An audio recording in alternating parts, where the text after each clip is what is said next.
Good morning, guys. Today I am going to be sharing the second part of the Q&A from earlier. What was the most horrible thing Brother has done to us in the campaign? Today we will share Zeiss and Snarg's point of view. Both of these are also going to be about the Spatial Temple.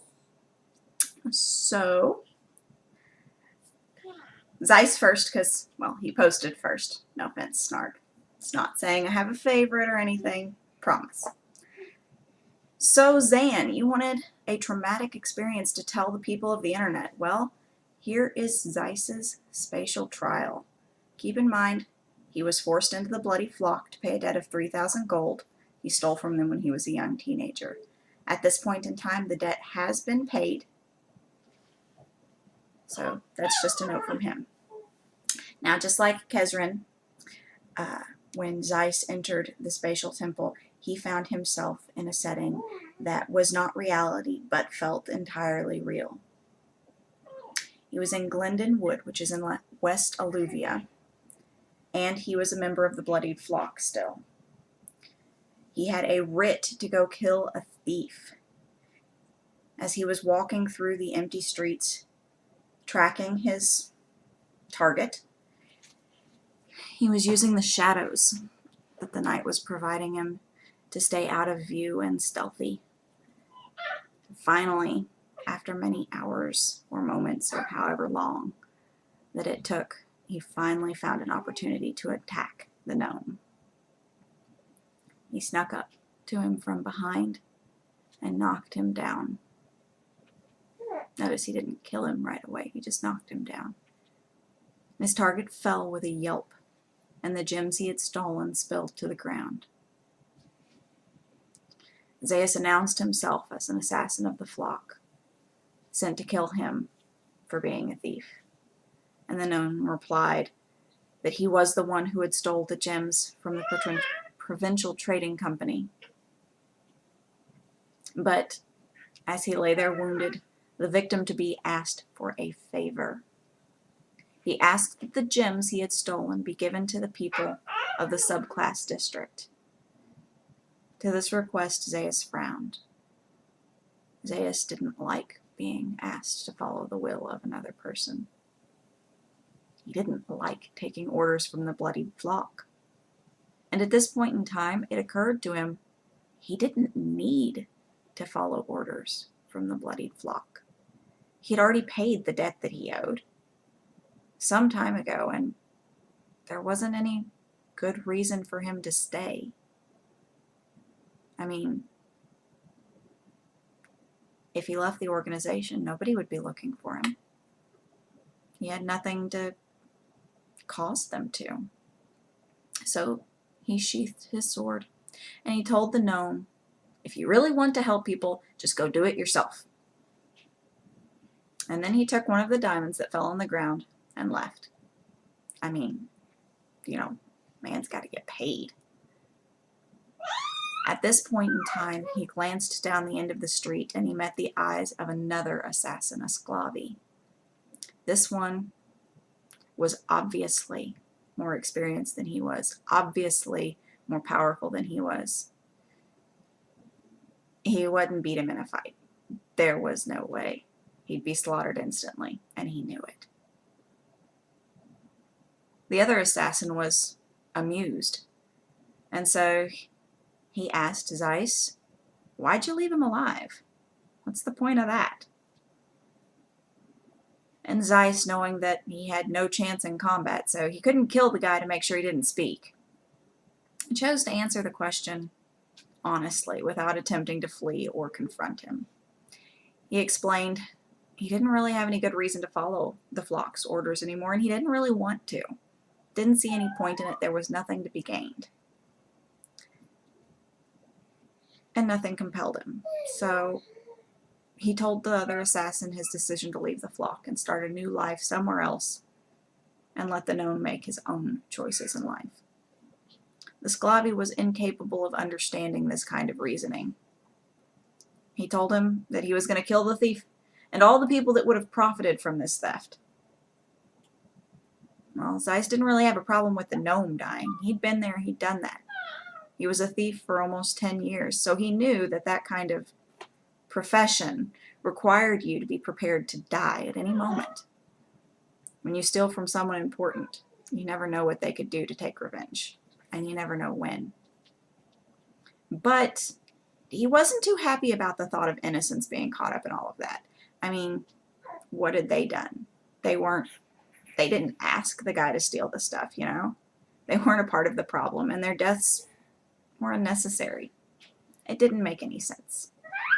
So calmly he approached the Sclavi and took out of his pocket the diamond that he had stolen from the gnome. He handed it to the other assassin. I mean, he was in it for the money. This guy probably was too. And he said, as an excuse for handing the diamond to him, that he, Zeiss, didn't want to be followed by hired killers. Meaning, if you take this diamond, just pretend like I don't exist and leave it be.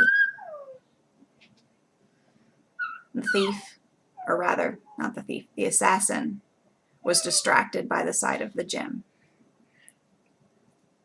and was surprised by Zeiss, who ended up throwing the diamond in his face and trying to attack him, which didn't work.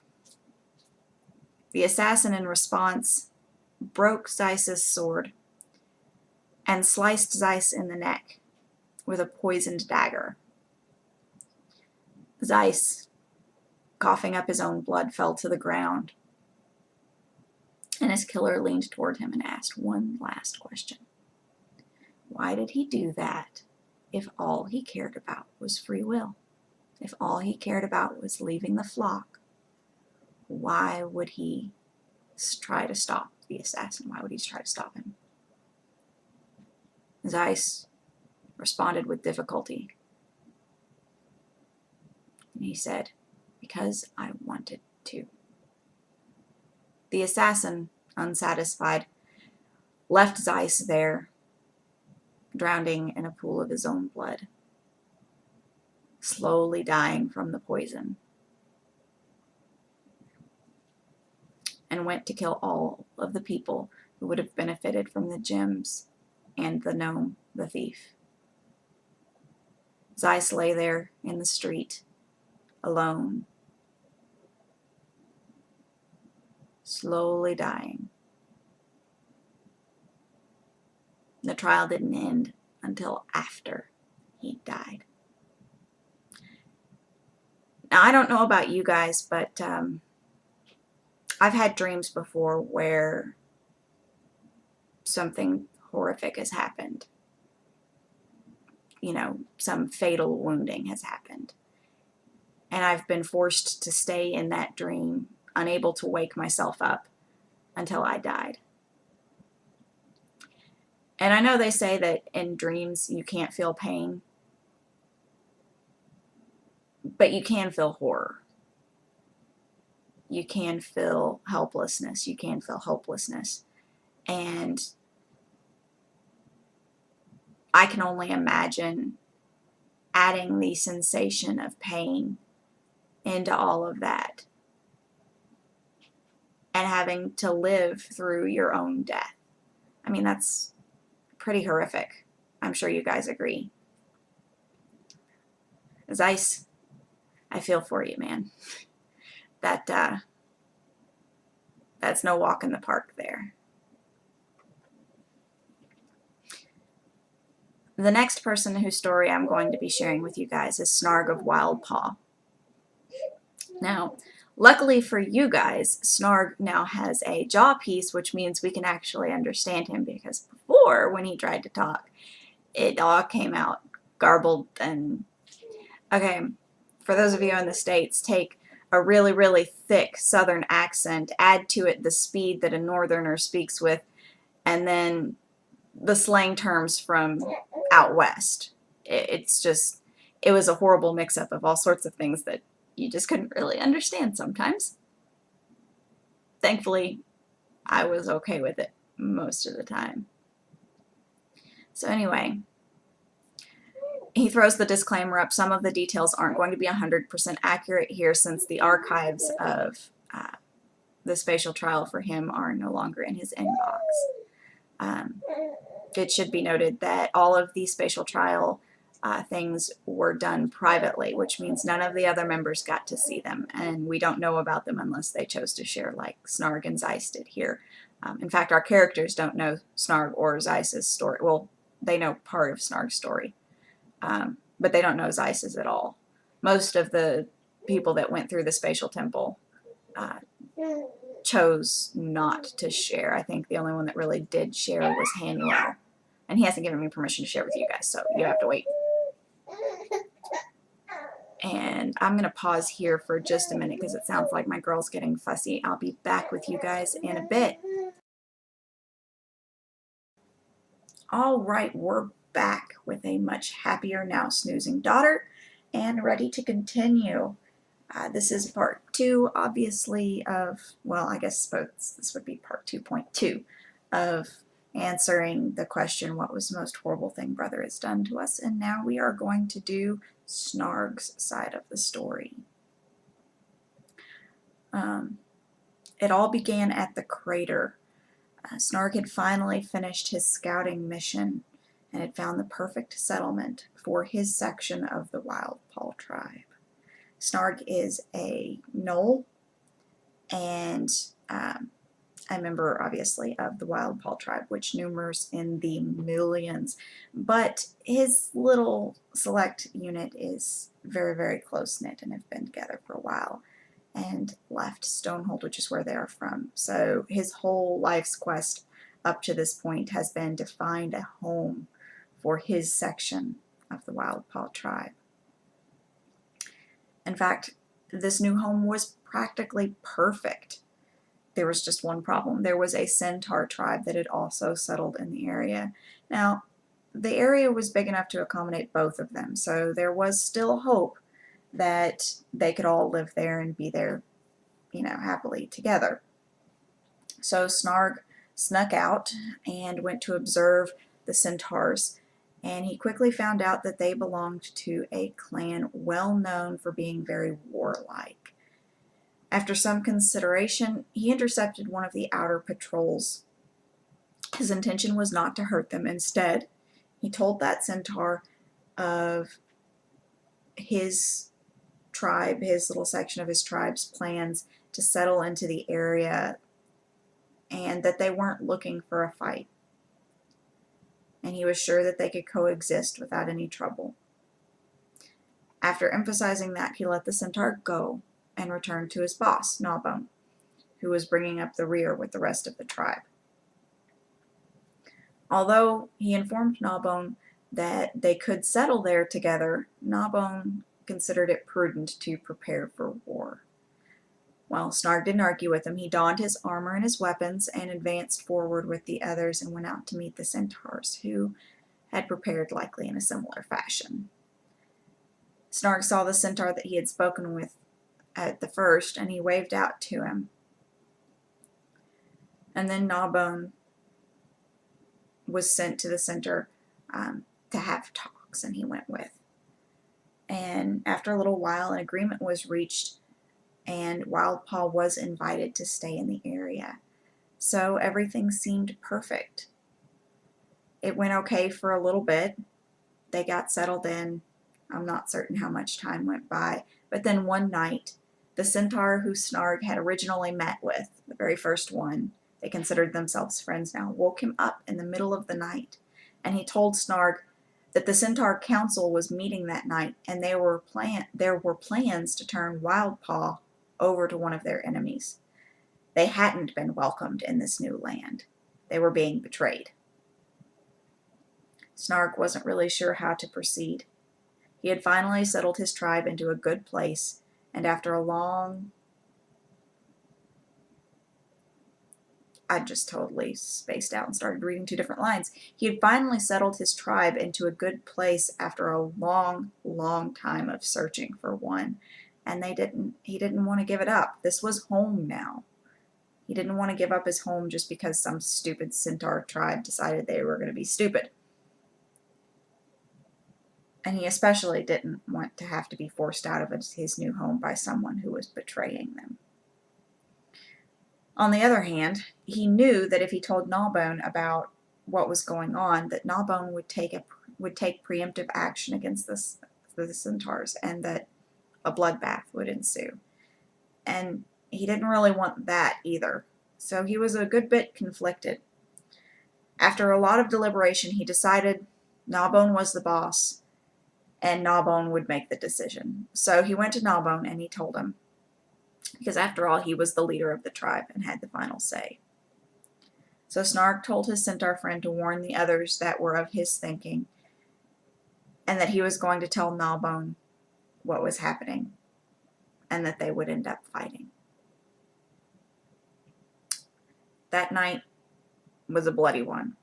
The Gnolls took the centaurs by surprise and completely annihilated them, although not without losses.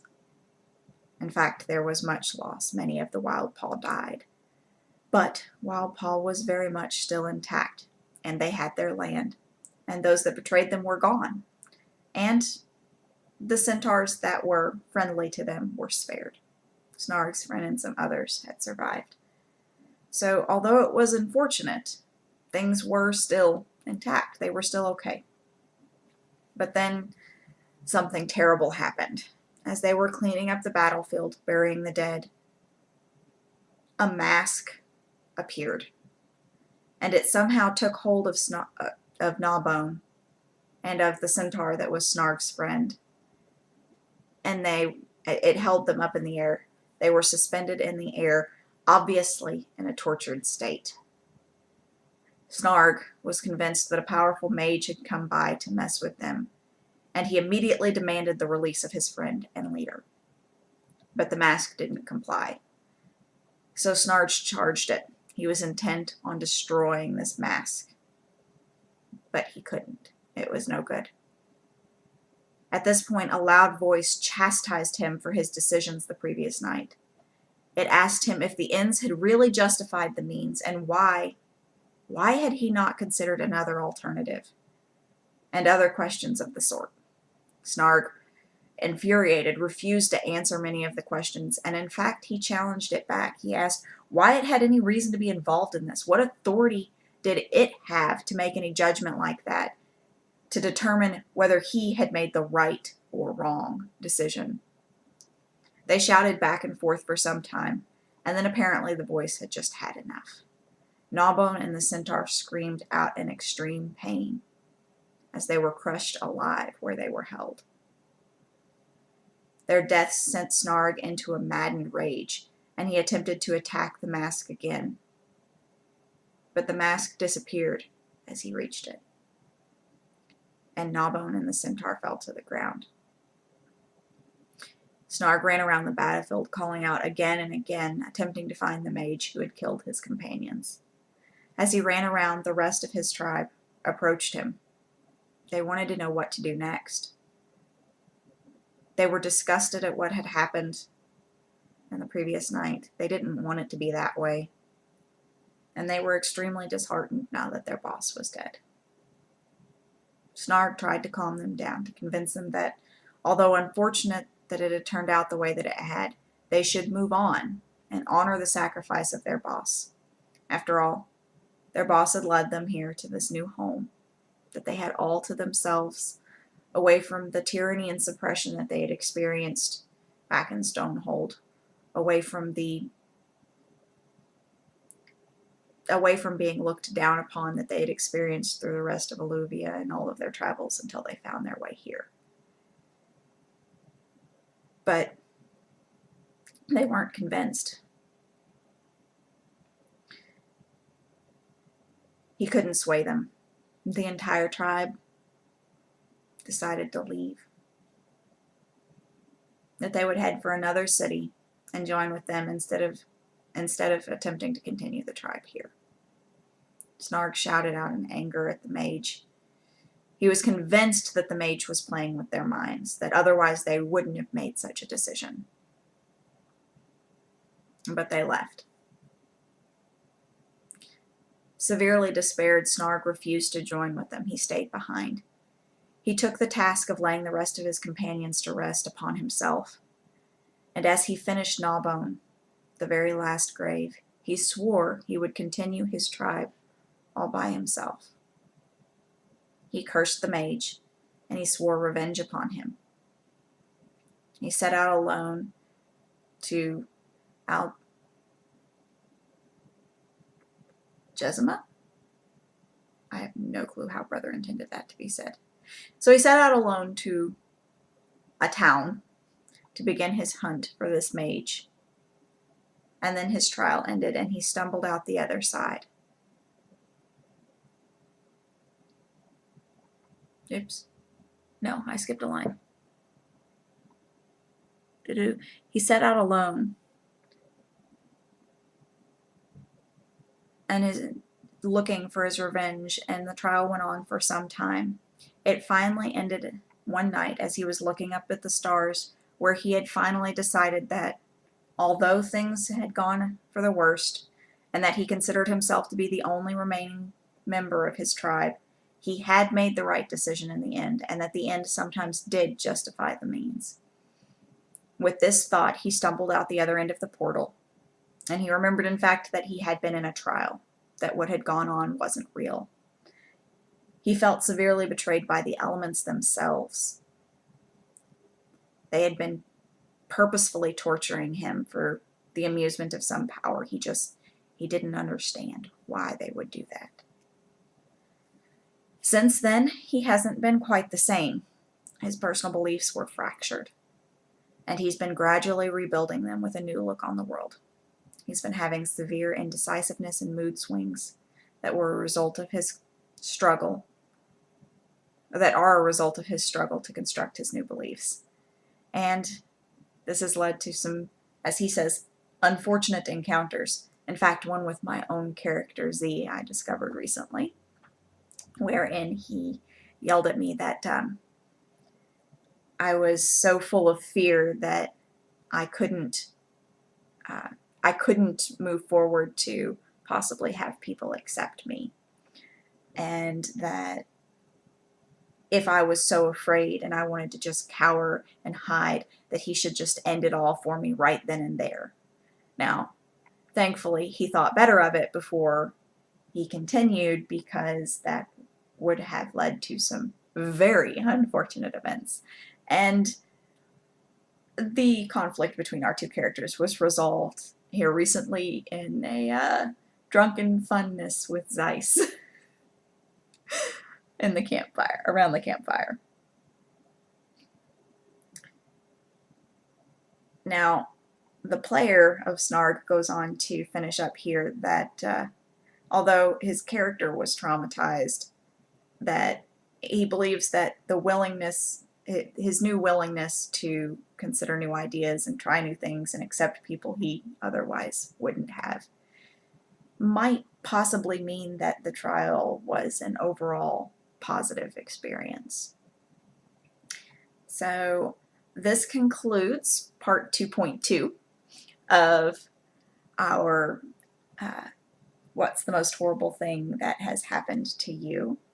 There have been a couple of other characters who have said that they might possibly be interested in sharing their idea of the most traumatic thing to have happened to them, but they haven't got in contact with me with the full details of such, so I'm not able to share, and I'm not going to give you any more of a preview of what is to come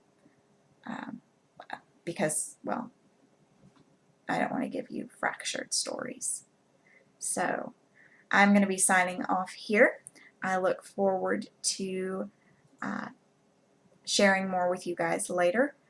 Just an FYI, we are expecting for the fail runs to begin starting this week. I don't know what day, and it will depend on Brother's health and my work schedule and what day works for both of us. But hopefully, as long as, God's willing and the creek doesn't rise, we will be able to do that next week. So I look forward to that. I'll be signing off now, and Pachu.